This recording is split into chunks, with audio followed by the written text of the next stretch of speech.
Market में एक बिल्कुल अलग तरह के कंपटीशन को क्रिएट किया था। तो आज जब हम 5G के युग में एंटर करने जा रहे हैं तो इतनी बड़ी टेक्नोलॉजी जो लोगों के जीवन में क्रांति लाने वाली है और जियो जैसा प्लेयर अगर 5G में है तो लोगों की उम्मीद बढ़ जाती है कि किस दरों पर मिलेगा, क्या वो पॉकेट फ्रेंडली होगा। हालांकि अभी भी किसी टेलीकॉम कंपनी ने ये नहीं बताया है कि किस दरों पर ये इंटरनेट पैक्स या इनकी दरें जो है वो क्या होंगी, पर देखना होगा, काफी दिलचस्प होगा। पर ये तय है कि आने वाले समय में हमारे जीवन को पूरी तरह से बदल देगा।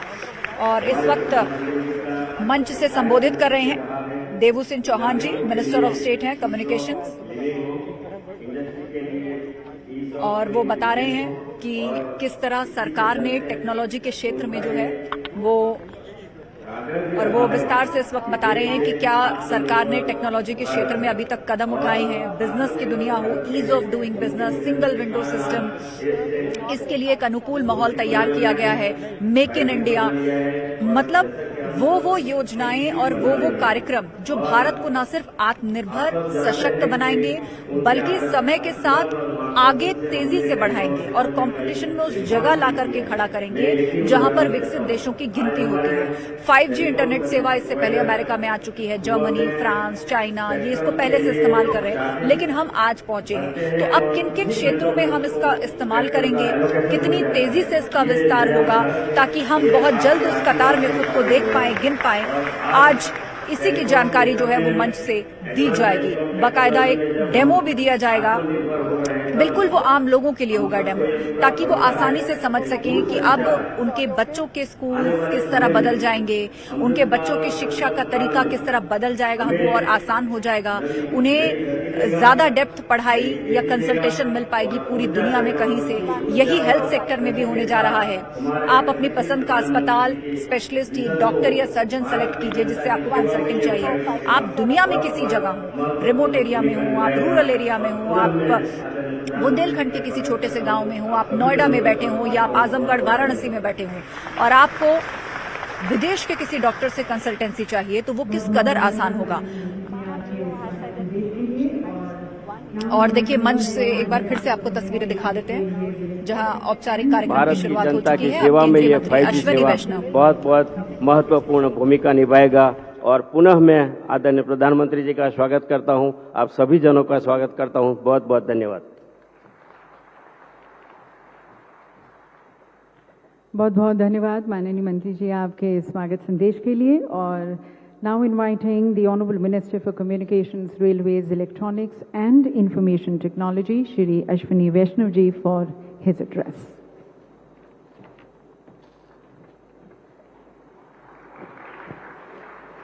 परम आदरणीय प्रधानमंत्री श्री नरेंद्र मोदी जी, टेलीकॉम इंडस्ट्री के कैप्टन्स श्री देवू सिंह चौहान जी, सभी साथी, आज माननीय प्रधानमंत्री श्री नरेंद्र मोदी जी भारत में 5G सर्विसेज का शुभारंभ कर रहे हैं। आज का दिन टेलीकॉम के इतिहास में स्वर्णिम अक्षरों में दर्ज होगा। इस शुभ अवसर पर आप सभी का अभिनंदन।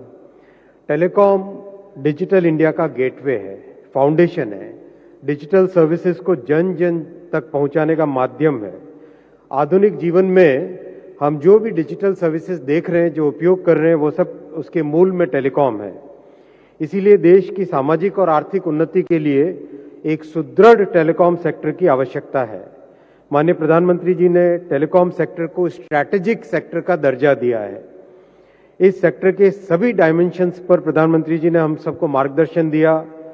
ऐसे आपने स्ट्रक्चरल रिफॉर्म्स किए, प्रोसीजर्स में सिंप्लीफिकेशन किया।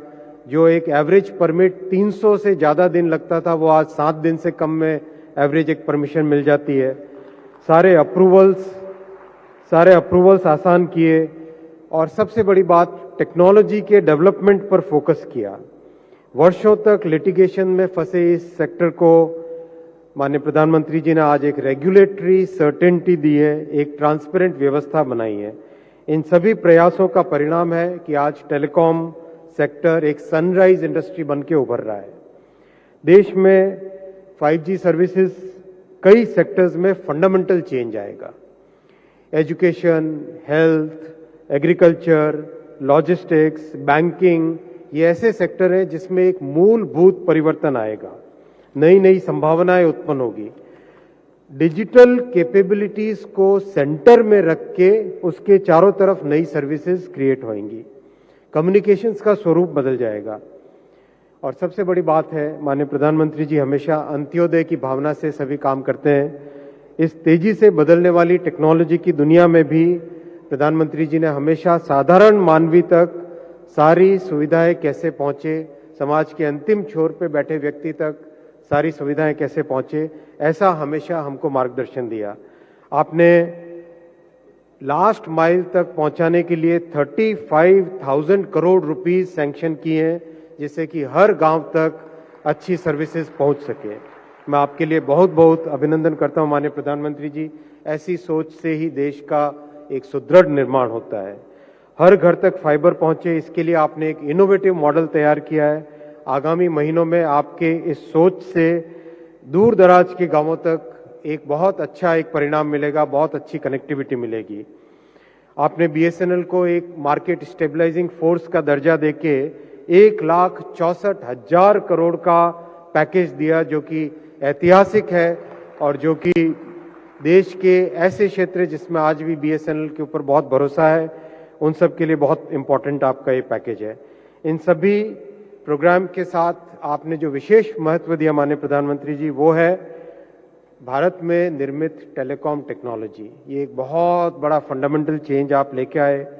भारत के इंजीनियर्स की प्रतिभा विश्व भर में प्रसिद्ध है। आपने संकल्प दिया 4G और 5G की टेक्नोलॉजी देश में निर्मित होनी चाहिए, एंड टू एंड निर्मित होनी चाहिए।